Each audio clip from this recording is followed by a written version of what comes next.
Bonjour à tous, c'est Sarah Lou. J'espère que vous allez bien, que vous passez une excellente journée. N'hésitez pas à liker, à vous abonner et si vous souhaitez une consultation privée, à m'écrire à sarahlouvoyance@gmail.com ou alors à cliquer dans le lien sous la vidéo. Vous aurez toutes les informations, le tarif de la consulte, la durée, comment réserver, etc. Allez, c'est parti. On y va aujourd'hui avec l'oracle d'Anka. L'oracle d'Anka, c'est un oracle un petit peu particulier puisqu'il est là pour libérer des mémoires concernant votre âme. Alors, premier message, on vous parle d'injustice répétée. Vous êtes peut-être en train de constater dans votre vie que les choses se répètent. Dans le domaine, par exemple, sentimental, toutes vos relations aboutissent à des échecs, ou dans le domaine amical, finalement, vous faites confiance à quelqu'un, il y a de la trahison au bout. Donc, qu'est-ce que ça vous indique? Non pas sur l'autre, mais sur votre propre part de responsabilité. Quand je vous dis ça, c'est pas du tout dans le sens moralisateur ou culpabilisant, pas du tout. Là, vraiment, on vous invite à réfléchir sur les comportements à ne plus reproduire pour ne plus induire ce genre de choses. Par exemple, vous avez une tendance à répondre toujours présent lorsqu'on vous demande un service. Et vous vous dites que quand vous-même vous sollicitez, ça n'est pas le cas.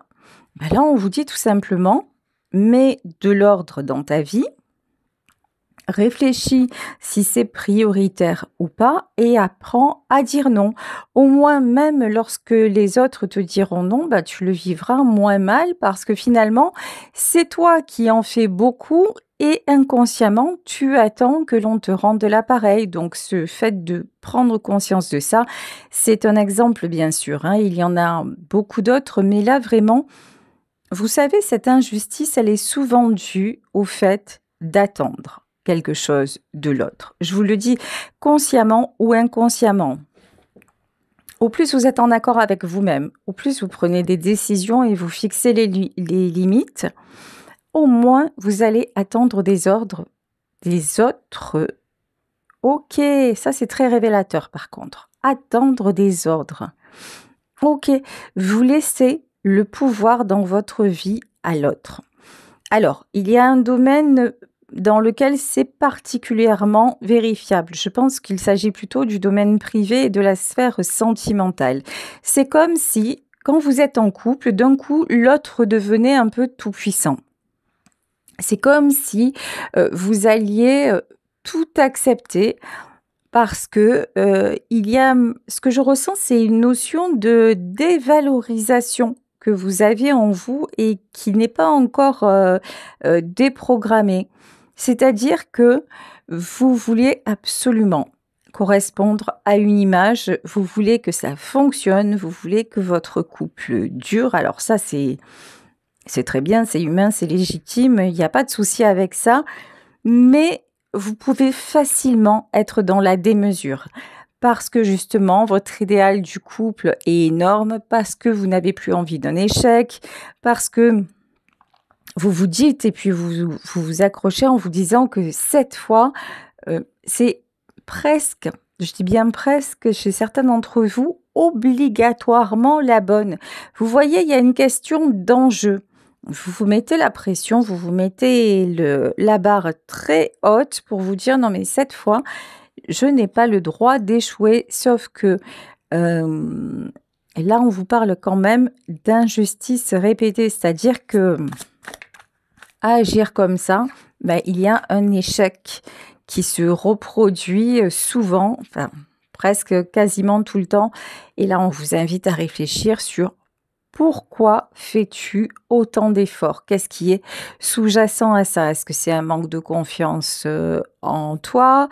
Est-ce que c'est une attente vis-à-vis de l'autre? Est-ce que c'est la peur de la solitude? Est-ce que c'est la peur de ne pas y arriver matériellement? Vous voyez, il y a plein de questions là. Et là, on vous invite à réfléchir sur vous-même. Qu'est-ce qui vous met dans cette posture d'échec systématique? Bon, voilà, regardez.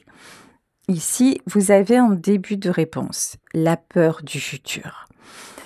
Et je vous parlais de la peur de la solitude, peur de finir seul.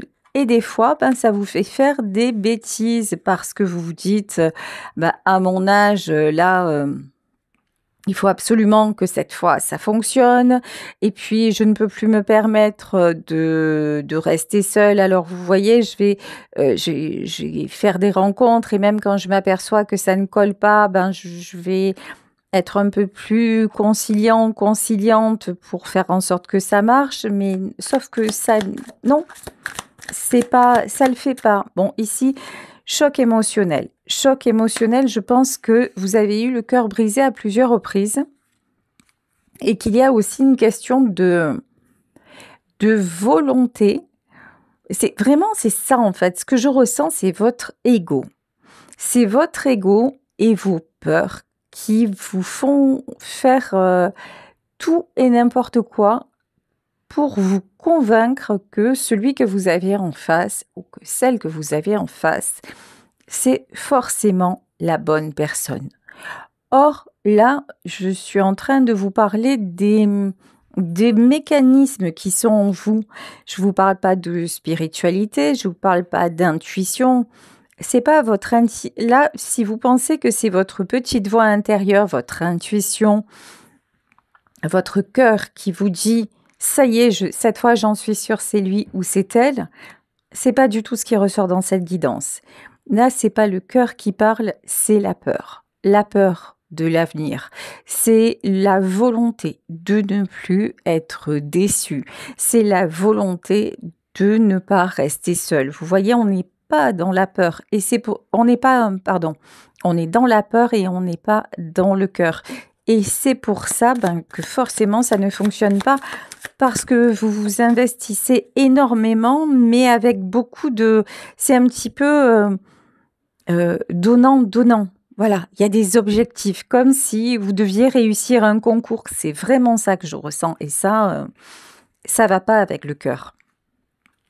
Ici, on vous parle d'un thérapeute, voilà. Actuellement, c'est peut-être le moment de demander de l'aide. Ici, on vous parle de l'aide d'un thérapeute. Oui, parce que il y a des chocs, il y a des mémoires en vous qui sont très ancrées. Je pense aussi qu'il y a une histoire en particulier qui vous a fait énormément souffrir, une histoire qui est encore présente, qui vous a rajouté certainement des peurs à celles que vous aviez déjà. Et du coup, c'est tellement ancré. Ici, on vous parle de l'ancrage, mais pour moi, là, l'ancrage, c'est pas le fait de faire un ancrage, une méditation. Au contraire, là, l'ancrage, c'est toute cette blessure. Déjà, vous avez une blessure d'injustice énorme. Ça, c'est sûr. Alors, si vous ne savez pas ce que c'est la blessure d'injustice, allez voir de quoi il s'agit, allez voir comment elle se manifeste et quels sont les comportements que l'on adopte lorsqu'on a cette blessure. Et je pense que vous y trouverez des similitudes avec vos propres comportements. Si tel est le cas, je vous invite à le travailler, déjà à le conscientiser et à le travailler. Allez voir, il y a beaucoup de vidéos, il y a beaucoup de choses qui sont très bien faites à ce sujet sur les réseaux sociaux, même dans les bouquins d'ailleurs. Donc, allez vous renseigner sur ça. Et si vous voyez que vous n'y arrivez pas, que finalement c'est trop ancré et c'est insuffisant, il n'y a pas de mal à se faire aider. Il n'y a pas de mal à aller voir un thérapeute.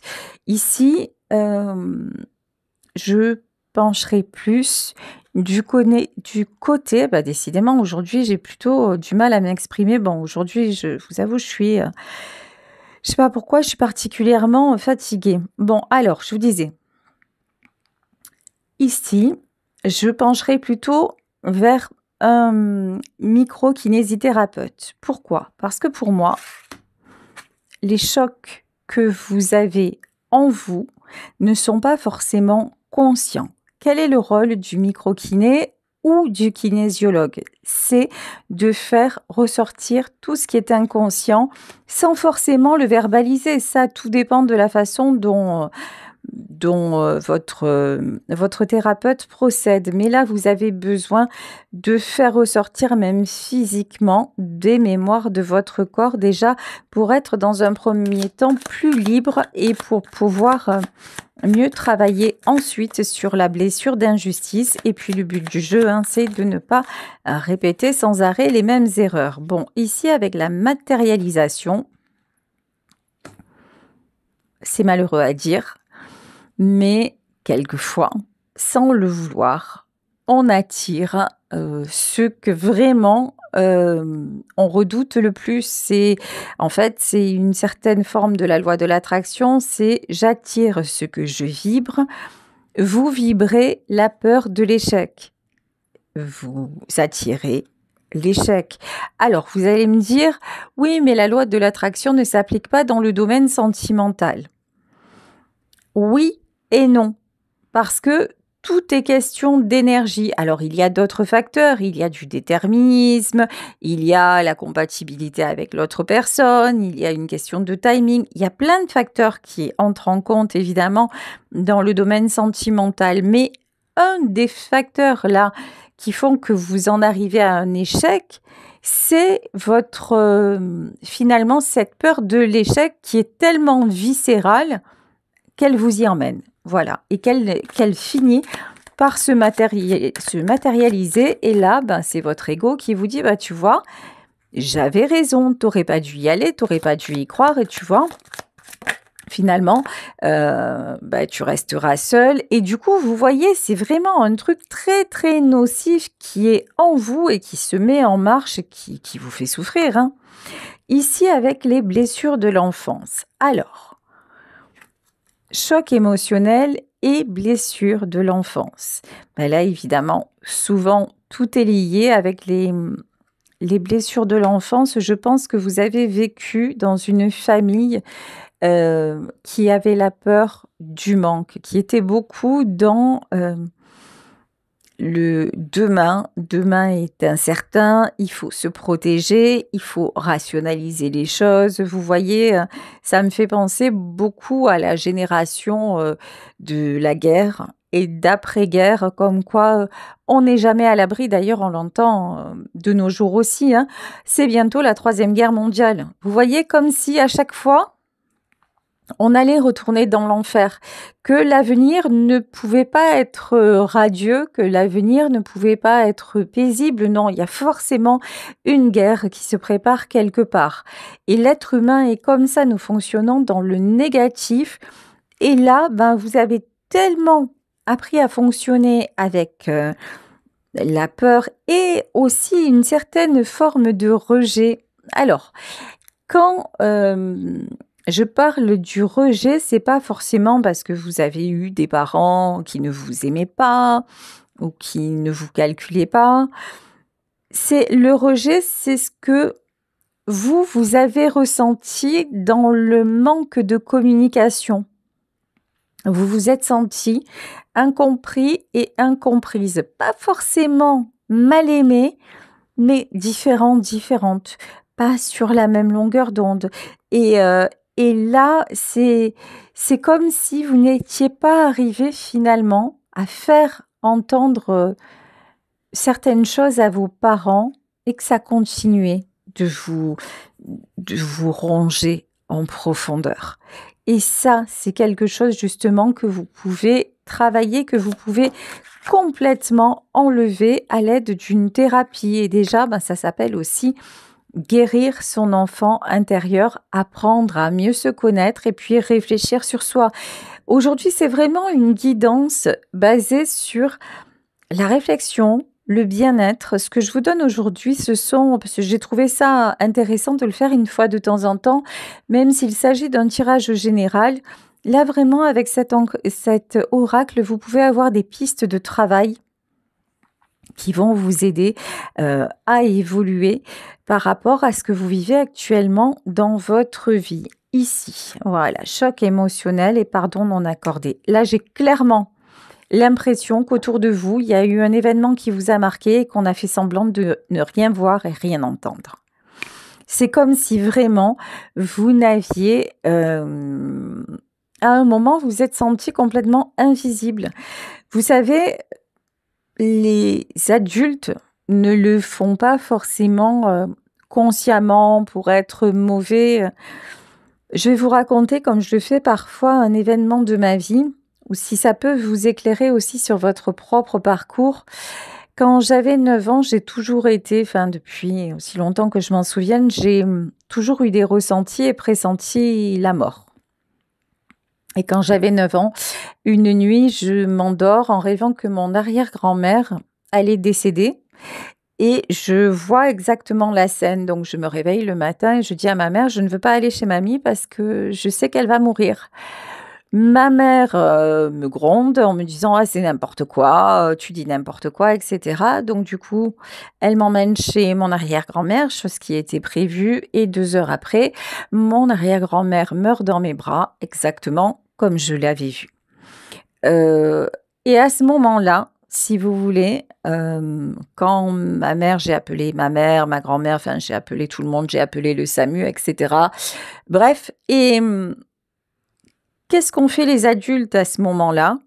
Ben, on m'a envoyée chez les voisins et personne m'a demandé comment j'allais, personne ne m'a prise dans ses bras, et puis je suis même pas allée à l'enterrement. Voilà, ça a été, on a fait comme si rien ne s'était passé et là et c'est quelque chose sur le coup, ça a été difficile, mais en fait, c'est quelque chose que j'ai gardé en moi et qui a manqué aussi à ma construction. Et là, je pense que c'est une injustice de cet ordre-là qui vous a impacté et qui fait que maintenant, vous avez encore cette fragilité en vous à espérer peut-être cet élan de l'autre, à espérer qu'on vous entende, à espérer qu'on vous console, à espérer qu'on vous comprenne. Et ça, c'est quelque chose que vous pouvez renforcer. Je vous dis pas, ne plus ne plus avoir ça en vous parce que c'est quelque chose qui reste. Moi, heu, cet événement-là et ce que j'ai ressenti à l'époque, ça sera toujours en moi, même si j'ai fait des soins et tout ça. Vous voyez, je vous en parle aujourd'hui, mais je vous en parle, de façon plus simple, avec moins d'émotion. Je n'en veux plus à personne. J'ai compris ou même si j'ai pas compris maintenant, c'était une étape de ma vie. Il n'empêche que maintenant, par exemple, avant, je considérais que mon don, c'était une malédiction parce que je vois la fin de ce que j'aime et je ne peux rien y faire. Donc pendant longtemps, j'en ai même voulu à Dieu de lui dire: «Mais pourquoi tu me fais vivre des choses comme ça si je n'y peux rien? Je mérite pas de vivre ça. Je mérite pas d'être, d'être, d'être comme ça devant cette absurdité qu'est la mort, surtout quand vous êtes enfant, vous comprenez pas ça. Et même adulte, c'est très difficile. Et maintenant, j'ai une autre philosophie. Je me dis simplement que je suis née comme ça. Je suis née aussi pour transmettre et transmettre aussi avec mes expériences. Et là, vous voyez, ce pardon non accordé que moi j'ai fait envers mes parents, envers ma grand-mère, envers ma famille.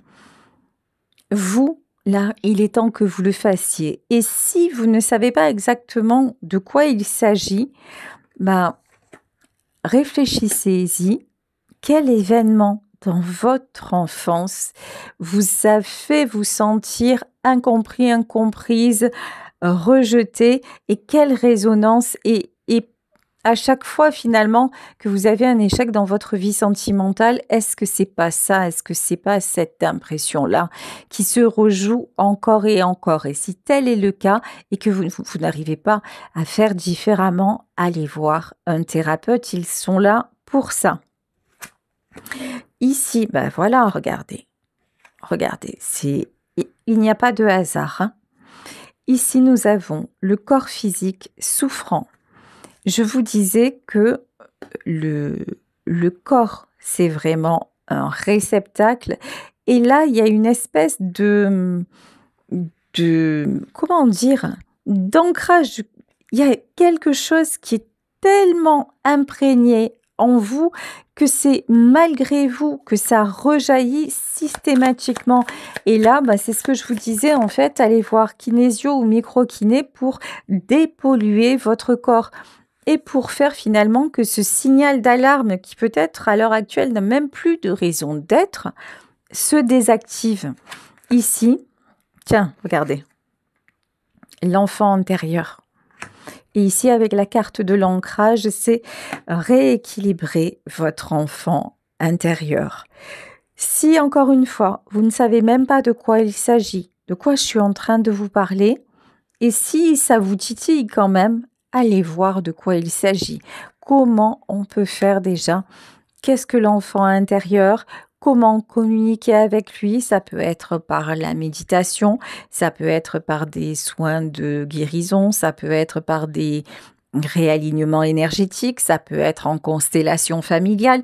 Vraiment, il y a énormément de moyens pour guérir des traumas du passé qui nous empêchent d'avancer dans le présent et vers le futur. Ben, regardez ici, matérialisation, soin. Il y a aussi cette notion de prendre soin de moi, c'est compliqué. Ben, tu m'étonnes que c'est compliqué. En fait, quand on vous dit non, non, surtout tais-toi, ou alors qu'on fait semblant de ne jamais vous entendre, déjà, si par essence, vous n'avez pas le sentiment d'exister. Alors, imaginez, déjà, ça commence par là.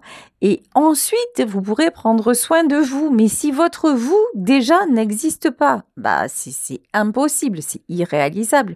Donc, déjà, commencez par là. Est-ce que vous avez le sentiment de réellement exister, le sentiment d'avoir votre place? Si tel n'est pas le cas, qu'est-ce que vous pouvez faire pour rééquilibrer ça, etc., etc.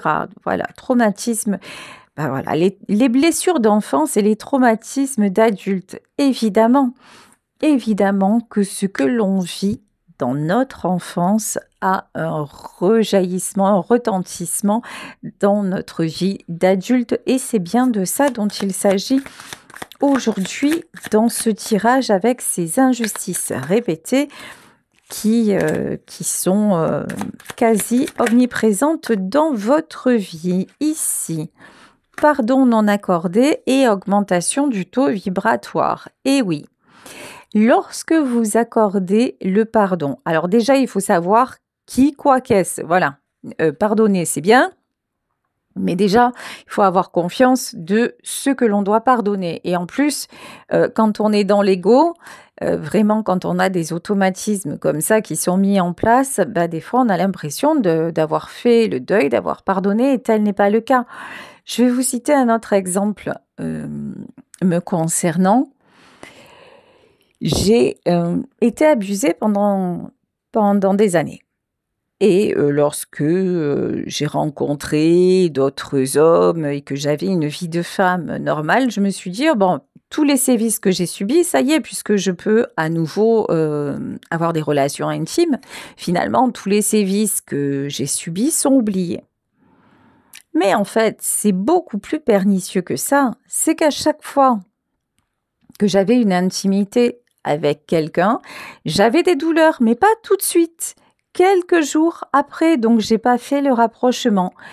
Jusqu'au jour où je suis allée voir un micro-kinésithérapeute, mais pas du tout pour ça, mais parce que j'avais un problème à l'épaule. Et à ce moment-là, il m'a dit: «Écoutez, vous avez un souci au niveau de cette zone-là, c'est très ancré, mais j'ai fait de mon mieux et peut-être qu'il vous faudra une autre séance pour épurer épurer tout ça. Et vous risquez de vous sentir un peu mal pendant quelques jours». Et ce qui s'est passé, c'est que cette personne-là donc m'a fait un nettoyage sur tout mon corps. Alors, il faut savoir qu'un micro-kinésithérapeute aussi, c'est pas quelqu'un, souvent, la personne ne vous touche pas. C'est un peu comme un magnétiseur, il vous passe les mains au-dessus du corps, il détecte les zones sensibilisées, on va dire ça, et puis il fait en sorte que les énergies se dissipent et se rééquilibrent et de vous enlever justement les traumas. Et donc, c'est ce qu'il a fait. Et cette nuit-là, bah, je me suis retrouvée avec l'homme que j'aimais. Et puis, lorsque nous étions ensemble, d'un coup, j'ai été prise d'un malaise terrible. Et puis, il a fallu que je parte aux toilettes. Et à ce moment-là, ben, ça a été, je me suis vidée littéralement. Et à partir de là, je n'ai plus jamais eu de douleur pendant l'acte. En fait, j'étais polluée, je m'auto-punissais d'avoir du plaisir, d'avoir du désir sans le savoir, en pensant que c'était réglé puisque mon agresseur n'était plus dans ma vie. Et c'est beaucoup plus pernicieux que ça. Et s'il n'y avait pas eu ce thérapeute-là, ben je serais restée avec mes douleurs, ça aurait peut-être empiré, comme à une époque de ma vie où j'ai déclenché mon endométriose. Il se trouve que l'endométriose, je l'ai maintenant. Elle est là jusqu'à ce que ma ménopause se déclenche enfin. J'ai mon endométriose. Ça, c'est trop tard. Mais même si je travaille dessus. Mais vous voyez, en fait, si je vous dis tout ça, c'est vraiment pour vous faire prendre conscience que on ne maîtrise pas tout, mais que déjà, en entendant parler de certaines choses, ben, on peut essayer d'avancer mieux. Et lorsque vous vous libérez de ça, ok? Lorsque vous accordez un pardon, lorsque vous nettoyez votre corps, et puis ça peut être un pardon. Moi, je vous parlais des viols que j'ai vécus pendant des années. Ben, oui, j'ai pardonné à cet homme-là.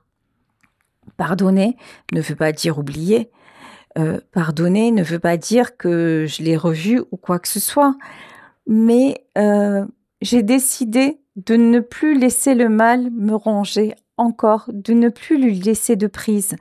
Et forcément que ça augmente le taux vibratoire. Vous voyez ici, en fait, augmentation du taux vibratoire, ça veut dire que là, je laisse de la place aux belles sensations dans ma vie, aux belles rencontres. J'arrête de voir les hommes comme de potentiels agresseurs, même de façon inconsciente, mais c'est ce que j'ai vécu. Donc, j'avais cette mémoire qui était là, bien présente, et mon ego aussi se manifestait. Les douleurs de mon corps, elles étaient là aussi pour m'alerter et me protéger quelque part. Sauf que c'était plus adapté. Mais ça, comment faire? Vous voyez, c'est tout un travail. Là, aujourd'hui, vraiment, c'est très particulier. Hein. Je vous avoue, c'est vrai, comme tirage, et c'est une vraie guidance, mais j'ai ressenti qu'aujourd'hui, ben, je me devais de le faire. Je ne sais pas si ça vous plaira, mais en tout cas, c'est vraiment comme ça que j'ai ressenti. Ici, vous voyez le corps physique souffrant, et ici, nous avons la carte de l'inaction. Ben voilà. Quand tout est si profond qu'on n'en a même pas conscience, il y a des répercussions. Il y a des répercussions dans le corps, il y a des répercussions dans sa vie, il y a des répercussions dans les relations avec autrui qui amènent à ce sentiment d'injustice. Ici, on vous parle de méditation. Alors, quand on parlait aussi de guérison de l'enfant intérieur, comment accéder à son enfant intérieur? La méditation est une des solutions. La méditation, et si vous n'arrivez pas à le faire solo, vous pouvez très bien vous faire aider par un hypnothérapeute, par exemple. Vous voyez, pour vous laisser guider, glisser tranquillement dans une méditation où vous pourrez avoir accès à votre inconscient. Ici, regardez. On vous parle d'aptitudes non développées, en fait, avec le soin du corps physique. Lorsque vous vous soignez intérieurement, ça va rejaillir sur votre corps physique, sur votre bien-être général, sur votre santé. N'ayons pas peur des mots, hein. Sur votre santé. Et là, vous allez vous découvrir avec des capacités, peut-être des dons que vous n'auriez même pas pu entrevoir auparavant. C'est ça qui est fabuleux, en fait, quand on commence un travail sur soi, c'est qu'après, on On a vécu de mauvaises choses, mais on se rend compte qu'il y en a vraiment de très jolies à venir. Ici, avec la lithothérapie, n'hésitez pas.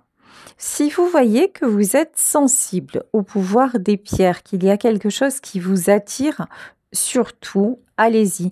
Portez des bracelets en pierre, prenez une pierre sur vous systématiquement, en pendentif ou autre.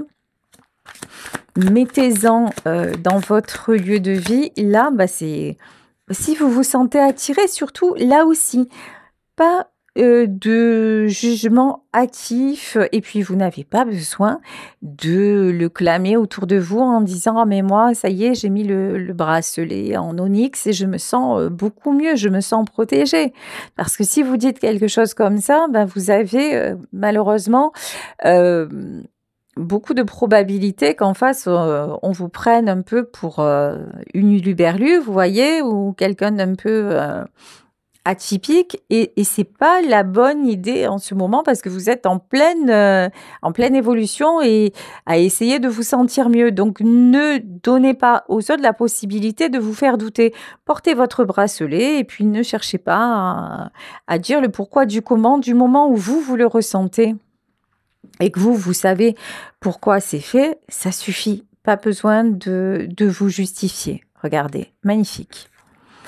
La pierre d'onyx, et ça m'est venu comme ça, la pierre d'onyx, en fait, c'est une pierre de protection. Et regardez, on vous parle de douche énergétique. Là, de toute façon, c'est bien ça, vous êtes en pleine purification, douche énergétique. Voilà, vous allez réussir déjà à identifier, je vais y arriver, et dans un deuxième temps, à enlever seul ou avec l'aide de quelqu'un vos angoisses et vos peurs, en tout cas celles qui vous empêchent d'avancer. Alors ici avec la carte des colères, en fait là c'est pas la colère, c'est celles qui vous font avoir finalement des réactions démesurées, disproportionnées parce que tout simplement elles viennent de votre inconscient, qu'elles n'ont pas de rationalité. Vous voyez donc ici, voilà, les blessures de l'âme. Ça, c'est magnifique. En fait, une fois que vous avez travaillé là sur ces injustices répétées dans votre vie, le pourquoi, du comment elles se manifestent, etc., tout ce dont j'ai parlé précédemment, là, vous guérissez une très grosse blessure de votre âme et ça veut dire porte ouverte à la beauté, porte ouverte au renouveau, porte ouverte à la joie. C'est juste en fait magnifique. Allez, je vais terminer donc ce tirage avec le clair le normand. Regardez. Ici, on vous parle d'engagement, on vous parle d'anneau.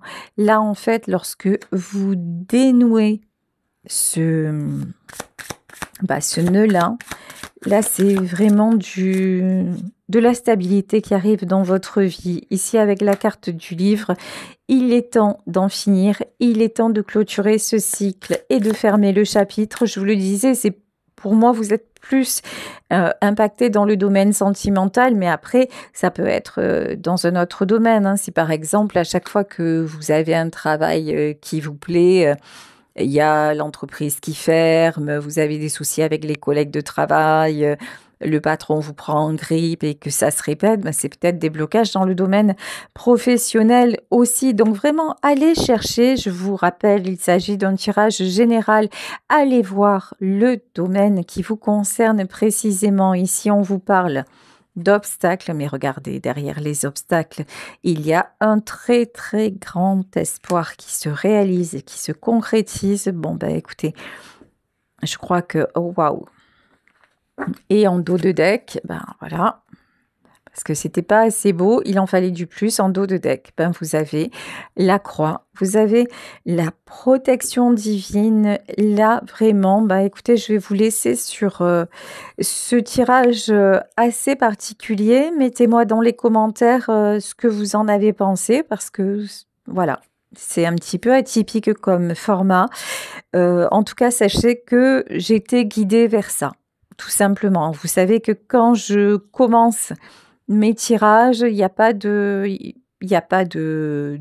toile avant, il y a pas c'est comme ça, je suis guidée et puis, j'y vais sans filet. Donc voilà, aujourd'hui, j'étais guidée vers ça en espérant que ça aura pu vous aider. Voilà, gros bisous à tous.